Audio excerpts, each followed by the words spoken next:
Hello friends, welcome to my channel school lessons.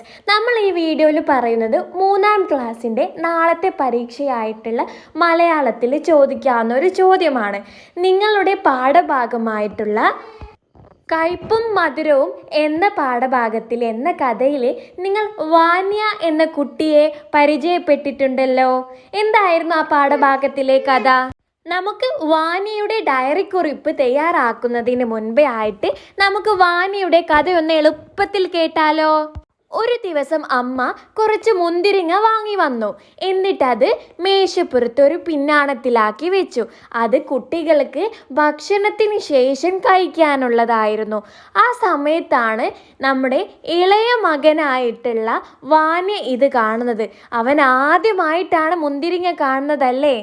അങ്ങനെ അവന് ഇത് കണ്ടപ്പോൾ കൊതി സഹിക്കാൻ പറ്റിയില്ല. അവന് ആദ്യം ഒന്ന് മണത്തു നോക്കി, പിന്നെയും മണത്തു.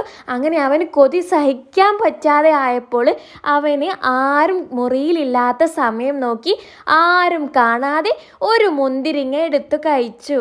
കുറച്ച് സമയം കഴിഞ്ഞപ്പോൾ അമ്മ എല്ലാവരെയും ഭക്ഷണം കഴിക്കാൻ മേശപ്പുറത്തേക്ക് വിളിച്ചു.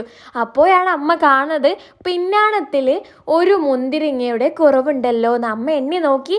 അപ്പോൾ എന്താണ്, ഒരു മുന്തിരിങ്ങയുടെ കുറവുണ്ട്. അമ്മ എല്ലാ കുട്ടികളോടും ചോദിച്ചു, ആരാണ് ഇതിൽ നിന്ന് മുന്തിരിങ്ങ എടുത്ത് കഴിച്ചതെന്ന്. ആരും സമ്മതിച്ചില്ല. വാനിയും ഉൾപ്പെടെ എല്ലാ മക്കളും പറഞ്ഞു ഞാനല്ല എടുത്തതെന്ന്. അപ്പോൾ അച്ഛൻ പറഞ്ഞു, മുന്തിരിങ്ങ എടുക്കുന്നതിന് കുഴപ്പമില്ല, പക്ഷെ അതിൽ കുരു കഴിച്ചാൽ നാളെ അവന് മരിച്ചു പോകുന്നു. ഇത് കേട്ടപ്പോൾ വാനിക്ക് പേടിയായി. ഇതുവരെ അവൻ കുറ്റം സമ്മതിച്ചിരുന്നില്ല. പക്ഷെ അച്ഛൻ ഇത് പറഞ്ഞപ്പോൾ എന്താണ്, വാനിക്ക് പേടിയായി. അപ്പോൾ വാനി വിളിച്ചു പറഞ്ഞു, ഞാൻ കുരു കഴിച്ചിട്ടില്ല അമ്മേ, ഞാൻ കുരു ജനാലയിലൂടെ തുപ്പി കളഞ്ഞിട്ടുണ്ട് എന്ന് പറഞ്ഞു. അപ്പോൾ എല്ലാവർക്കും എന്ത് മനസ്സിലായി? ആരാണ് മുന്തിരിങ്ങ എടുത്ത് കഴിച്ചത്? വാനിയാണെന്ന് മനസ്സിലായി. ശരിക്കും ഇത് ആരാണ് കഴിച്ചതെന്ന് മനസ്സിലാക്കാൻ വേണ്ടിയിട്ട് അച്ഛനൊരു ഐഡിയ ഇറക്കിയതായിരുന്നു അല്ലേ. സോ ഇതായിരുന്നു നിങ്ങൾക്ക് ആ പാഠഭാഗത്തിലുള്ള കഥ. ഇനി നമുക്ക് അന്നേ ദിവസമുള്ള വാനിയുടെ ഡയറി കുറിപ്പാണ് തയ്യാറാക്കേണ്ടത്. ഡയറി എഴുതുമ്പോൾ നമ്മൾ ആദ്യം എന്താണ് കുട്ടികളെ എഴുതേണ്ടത്? ആദ്യം തീയതിയും ദിവസവും എഴുതി കൊടുക്കണം. ഞാനിവിടെ 18 ഡിസംബർ 2025 ശനി എന്ന് ഡയറി എഴുതി ഇനി തീയതി എഴുതി കൊടുത്തിട്ടുണ്ട്. ഇനി ഒരു ഡയറി എങ്ങനെയാണ് കുട്ടികളെ നിങ്ങൾ തുടങ്ങേണ്ടത്? ആദ്യത്തെ വരി എന്ത് എഴുതണം? നിങ്ങൾക്ക് അന്ന് എന്താണ് തോന്നുന്നതെന്ന്. അതായത് നിങ്ങൾക്ക് സന്തോഷമാണെങ്കിൽ നിങ്ങൾ എഴുതണം, ഇന്ന് എനിക്ക് വളരെ സന്തോഷമുള്ള ദിവസമായിരുന്നു.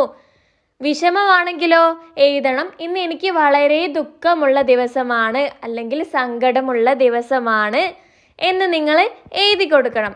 ഇവിടെ നമ്മൾക്ക് വാനിയുടെ ഡയറി തുടങ്ങാം. ഇന്നത്തെ എൻ്റെ ദിവസം സന്തോഷവും സങ്കടവും ഉള്ളതായിരുന്നു. ഇന്ന് അമ്മ വീട്ടിൽ മുന്തിരിങ്ങ വാങ്ങിക്കൊണ്ടുവന്നു. ഉച്ചയ്ക്ക് ഭക്ഷണം കഴിച്ചതിനു ശേഷം മുന്തിരിങ്ങ തരാം എന്ന് പറഞ്ഞ് അമ്മ മുന്തിരിങ്ങ കഴുകി പിന്നാണത്തിലാക്കി മേശപ്പുറത്ത് വെച്ചു. മുന്തിരിങ്ങ ആദ്യമായിട്ട് കണ്ടതുകൊണ്ട് അത് ഞാൻ എടുത്തു മണത്തു നോക്കി. മുന്തിരിങ്ങയ്ക്ക് നല്ല മണമായിരുന്നു. എനിക്ക് കഴിക്കാൻ തോന്നി. പക്ഷേ അമ്മ പറഞ്ഞത് ഭക്ഷണത്തിന് ശേഷം തരാം എന്നാണ്. അതിനാൽ അമ്മ കാണാതെ ഞാൻ ഒരു മുന്തിരിങ്ങ എടുത്തു തിന്നു.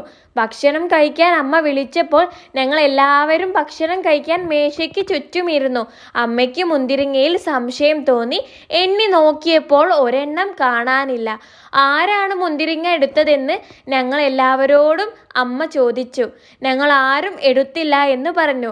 അപ്പോൾ അച്ഛൻ പറഞ്ഞു, നിങ്ങൾ തിന്നതിന് കുഴപ്പമില്ല, പക്ഷേ മുന്തിരിങ്ങയിൽ ഒരു കുരുവുണ്ട്. അത് നിങ്ങൾ വിഴുങ്ങിയിട്ടുണ്ടെങ്കിൽ നാളെ മരിച്ചു പോകും. ഇത് കേട്ടപ്പോൾ ഞാൻ പേടിച്ചുറക്കെ വിളിച്ചു പറഞ്ഞു, അച്ഛാ, ഞാൻ കുരു തിന്നില്ല, ഞാനത് ജനലിൽ കൂടി പുറത്തേക്ക് എറിഞ്ഞു കളഞ്ഞു. ഇത് കേട്ടപ്പോൾ എല്ലാവരും ചിരിച്ചു. ഞാനാണ് മുന്തിരിങ്ങ എടുത്ത് കഴിച്ചതെന്ന് എല്ലാവരും അറിഞ്ഞപ്പോൾ ഞാൻ ഒത്തിരി കരഞ്ഞു. അച്ഛൻ സൂത്രത്തിലൂടെ കള്ളം ചെയ്ത എന്നെ കണ്ടുപിടിച്ചു. ഇനി ഞാൻ ഒരിക്കലും കള്ളം പറയില്ല.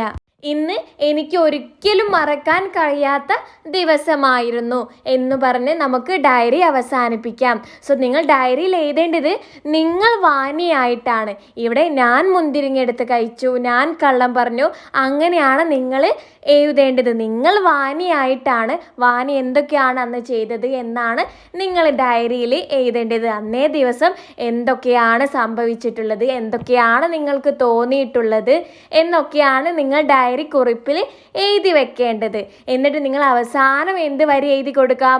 ഇന്ന് എനിക്ക് ഒരിക്കലും മറക്കാൻ കഴിയാത്ത ദിവസമായിരുന്നു എന്ന്. ഇത് ആരുടെ ഡയറി ചോദിച്ചാലും നിങ്ങൾക്ക് ഈ ഒരു വരി എഴുതാവുന്നതാണ്. എങ്ങനെയാണ് ഒരു ഡയറി കുറിപ്പ് തയ്യാറാക്കേണ്ടതെന്ന് മനസ്സിലായല്ലോ. ഈ വീഡിയോ നിങ്ങൾക്ക് ഇഷ്ടമായാൽ നിങ്ങൾ ലൈക്ക് ചെയ്യാൻ മറക്കരുതേ. നമ്മുടെ ചാനൽ ഇതുവരെ സബ്സ്ക്രൈബ് ആക്കിയിട്ടില്ലെങ്കിൽ ഇപ്പോൾ തന്നെ സബ്സ്ക്രൈബ് ആക്കി സപ്പോർട്ടാക്കുക. നമ്മൾ മറ്റൊരു വീഡിയോയുമായി കാണാം. So that's all. Thank you friends.